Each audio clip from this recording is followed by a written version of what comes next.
Ayoko pumatay sa akin Romeo. Itinurin niyo siya na parang hayop. Itinurin niyo siya na parang hayop mga wala kayong puso. Putang na loob! Putang na loob! Punta ka sa kalimutan!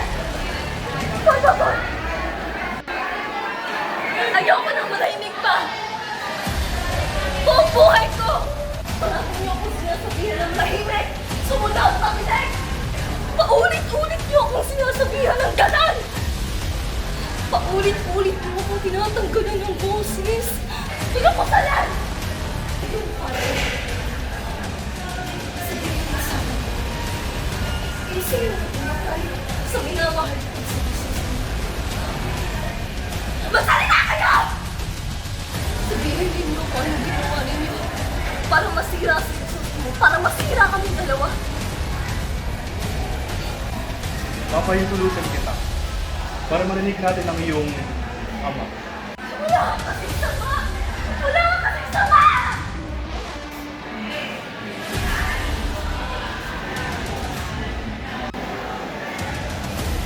Ba't niyo siya inaiyak? Sana parang hayata ako.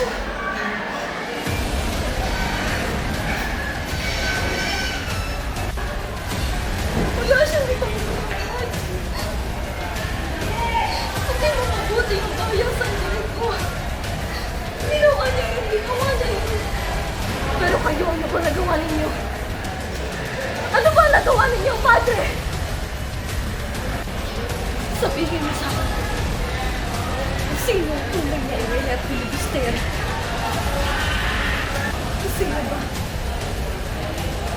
Tunay na makasalan dapat mamatay.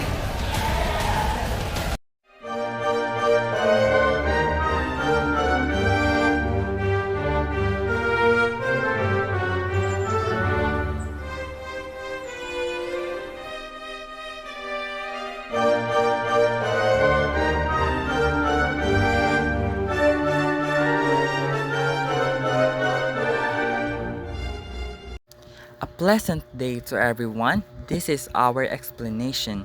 The communication barrier shown in our scene is false information, also known as misinformation.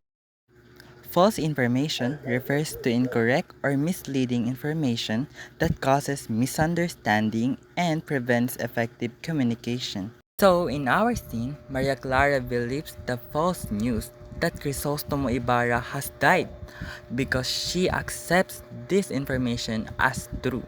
She becomes overwhelmed with grief and anger, especially toward Padre Salvi. Her intense emotions make it difficult for her to think clearly and communicate calmly. At the same time, Capitan Tiago and Tia Isabel try to comfort and restrain Maria Clara.